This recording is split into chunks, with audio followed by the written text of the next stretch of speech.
On the lookout. Coming up on the news at noon, D.C. police say they need your help in finding these suspects in connection to a possible hate crime. We'll get you up to speed on that. And later, pleading the fifth, President Trump refusing to testify as several investigations rack up. For the former commander-in-chief, we have what you need to know as the drama heats up. Well, good afternoon. Thank you so much for joining us for the news at noon. I am Joseph Omo, filling in for Mark today. Today is also a DMV First Sworn Day, so let's get meteorologist Scott Sumner in on the conversation with us. Scott, what are we going to have today? We're going to have rain, winds. I mean, it's just been a terrible, terrible week with the violent weather. Well, we could have a little bit of everything at Joseph, and talk about heating up. Yes, it is heating up in the weather department as well, with the thermometer rising once again. You'll see heat indices in triple-digit range here, of course, as you noted with this map. It's not going to be as hot as yesterday, where well, you'll see the weather watchers, what some of they reported, some of the high heat that they reported yesterday. But still, triple-digit heat is nothing to sneeze at here. Low triple-digit heat at D.C. at 102, Waldorf at 102, Manassas just topping out right now at the century mark at 100 degrees. Elsewhere, though, we're seeing numbers into the middle and upper 90s, although a few 80s also sprinkled in, like Winchester at 88 degrees. So it is a hot day, but that's only part of the story. As Joseph was alluding to, we also have some storms on the way as the front is going to be slicing through the area. And right now, things are fairly quiet with our radar, as there have been some spot showers, a little thunder and lightning out in West Virginia's way, but nothing overly concerning at this junction in time. And, well, we'll watch that heat continue to build. Instability will continue to build, and thereby storms will continue to blossom and thrive off of that. Now, the timeline here, arriving between anywhere from 2 p.m. to 8 p.m., generally speaking, coming in from the west, moving across to the bay, and possible. Now, these numbers obviously are on the high end, like 4-inch, 5-inch mark.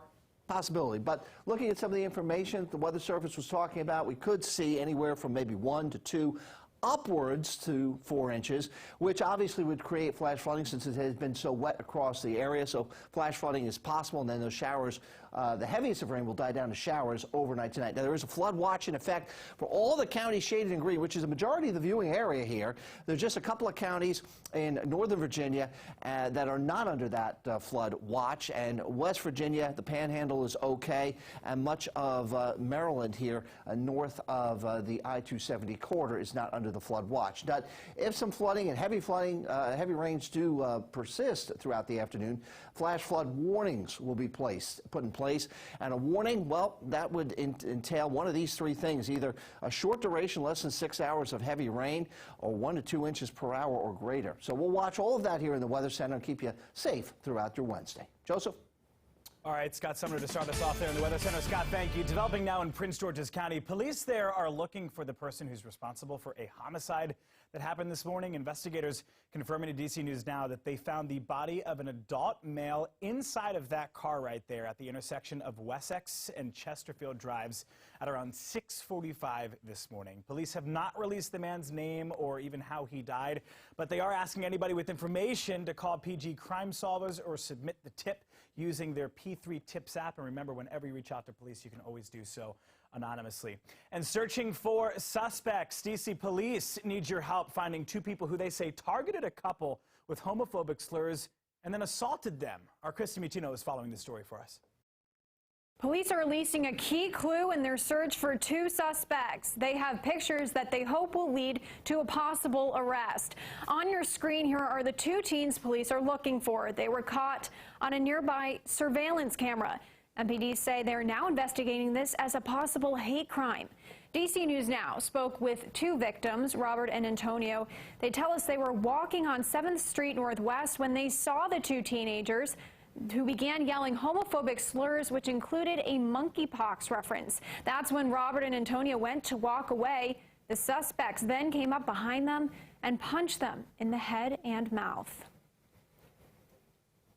This all started just from words, and like things can escalate from that. So like if you see something, call it out. Don't be afraid. Obviously, like take care of yourself first and foremost, but it's where it all stems from. Now MPD is offering a $1,000 reward to anyone who can provide any information that could lead to an arrest. But Antonio and Robert's story is not the only one, unfortunately. MPD says bias-related hate crimes are up in the district. From January through June, there have been 23 of those crimes. That's compared to 17 during the same time period in 2021. In studio, Christy Matino, DC News Now. All right, Christy Matino over there at the big board. Christy, thank you. Police are trying to figure out what led up to a deadly crash. Our contributor, Larry Calhoun with DC Real-Time News, got this video from the scene on Suitland Parkway and Forestville Road. 2 people were killed, 2 others are in the hospital with life-threatening injuries. And out of Southeast DC, 2 men are in the hospital this morning after a shooting on Mellon Street. That is also according to our contributor, Larry Calhoun, over at DC Real-Time News. Calhoun says neighbors tell him they heard multiple shots. The victims are expected to recover. DC police have not released any information at all on the suspect, but we'll let you know once we know something. And happening now, President Donald Trump says he has pleaded the 5th Amendment and declined to answer questions under oath in the New York Attorney General's civil probe into the Trump Organization. The former president's deposition comes a week after his 2 eldest children testified in the same investigation. That civil probe stems from allegations that the former president and his organization inflated financial statements. Many of its key assets, including golf courses and skyscrapers, and by doing so, whether it misled the banks that loaned it money, as well as taxing authorities. The Trumps and the Trump Organization were unsuccessful at blocking a subpoena for their testimony. They have denied any wrongdoing. Well, the former president released a statement explaining why he pled the 5th, saying, quote, "When your family, your company, and all the people in your orbit have become the targets of an unfounded, politically motivated witch hunt supported by lawyers, prosecutors, and the fake news media, you have no choice." Well, anything the former president said during the deposition could have been used against him in a criminal case. And while the investigation by the state attorneys general is civil, there is also a criminal investigation running as well, which was filed by the Manhattan District Attorney. Well, speaking of investigations, Pennsylvania Congressman Scott Perry says FBI agents took his cell phone without warning. Perry says agents found him as he was traveling with his family yesterday morning and seized his phone. At this point, it's not entirely clear why it was taken in the first place. Perry has been a figure, though, in the congressional investigation into former president's actions that were leading up to January 6th and what happened during that day. Perry called the seizure, quote, "Banana Republic tactics," and said they made no attempt to contact his lawyer first. And new details on the FBI raid at former President Donald Trump's home in Florida. Investigators are concerned that Trump and his team mishandled classified documents from his time during the White House. Hannah Brandt has more on this.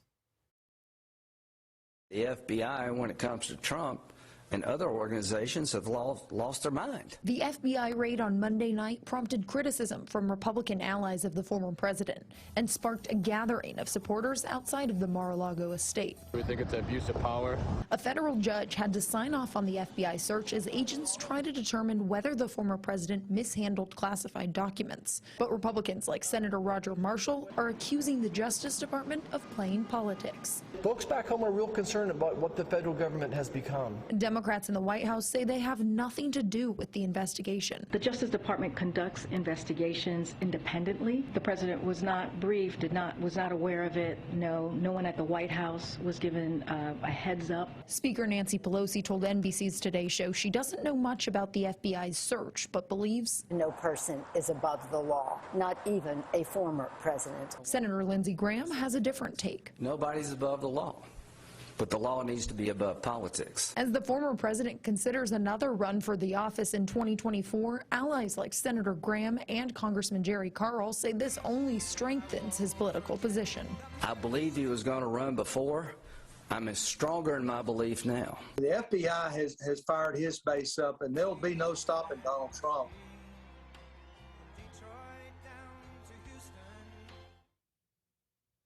All right, well, President Joe Biden signed the PACT Act into law today. It is a bill that strengthens health care and benefits for America's veterans who have been diagnosed with illnesses related to trash being burnt on military bases. Now, this bill is personal for the president. He has reason to believe that his own son died from cancer that was caused by this type of burning trash.